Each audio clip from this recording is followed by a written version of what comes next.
ఆయన ప్రజాప్రతినిధి ఎన్నికల నెల రోజుల ముందొచ్చి ఆశీర్వదించమని కోరారు. కూటమి ప్రభావంతో ఏకంగా ఎంపీ సీటునే కైవసం చేసుకున్నారు. స్థానికుడు కానప్పటికీ కూటమిని చూసి జనం ఓటేశారు. ఇంకేముంది, పీఠం ఎక్కారు, ప్రజలను మరిచారు. ఇంతకీ ఆ ఎంపీ ఎవరు? ఆయన రాజకీయ రంగులు ఎలా ఉన్నాయి? Let us watch the story.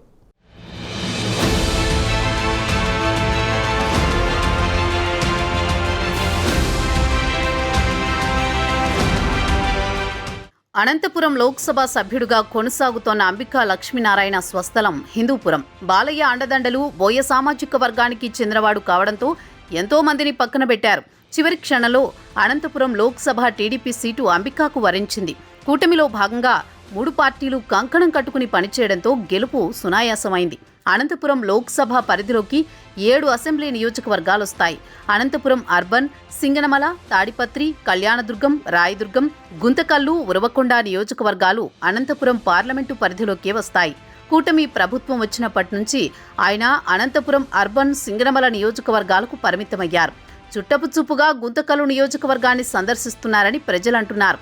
Kalyandurg, Rayadurgam, Uravakonda, Tadipatri నియోజకవర్గాలను విస్మరించారన్న విమర్శలను మూటగట్టుకుంటున్నారట ఆయన.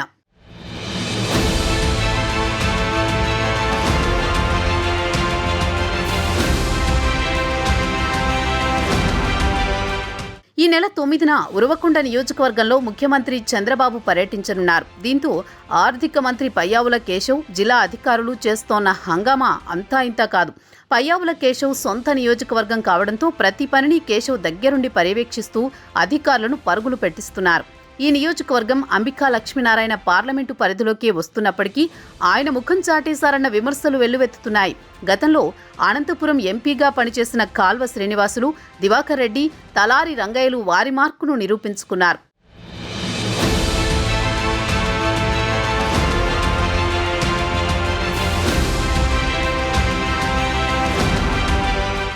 రెండు 2014లో అనంతపురం ఎంపీగా గెలుపొందిన జేసీ దివాకర్ రెడ్డికి అప్పటికే వయసు పైబడినప్పటికీ పార్లమెంటు మొత్తం కలిగి తిరిగేవారు. 1999కి ముందు జర్నలిస్టుగా పనిచేసిన కాల్వ శ్రీనివాసులు ఆ ఎన్నికల్లో ఎంపీగా నెగ్గి టీడీపీ పోలిట్ బ్యూరోలో సైతం స్థానం సంపాదించారు. నాటి నుంచి నేటి వరకు ఆయన పోలిట్ బ్యూరోలో కొనసాగుతున్నారు. అయినప్పటికీ ప్రజలతో మాత్రం మమేకమవుతూ నేటికి పార్టీ కార్యక్రమాలలో చురుకుగా పాల్గొంటున్నారు.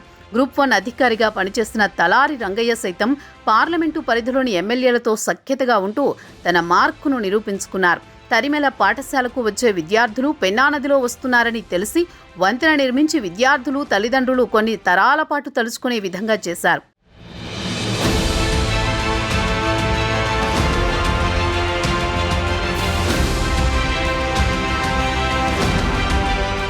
ఇదిలా ఉంటే అంబికా లక్ష్మీనారాయణ శైలి స్థానిక ఎమ్మెల్యేలతో పొసగడం లేదు. ఆయన అందరినీ కలుపుకొని పోలేకపోతున్నారని జనాలు చర్చించుకుంటున్నారు. ఇప్పటికైనా ఆయన తీరు మార్చుకోవాలని కోరుతున్నారు. లేదంటే రానున్న ఎన్నికల్లో తగిన గుణపాఠం చెబుతామని హెచ్చరిస్తున్నారు. ఎంపీ అంబికా భావితరాలకు స్ఫూర్తిగా నిలబడే కార్యక్రమాలు చేయాలని స్థానిక ప్రజలు కోరుతున్నారు. మరి ఇకనైనా ఆయన అందరినీ కలుపుకొని పోతారో లేదో వేచి చూడాల్సిందే.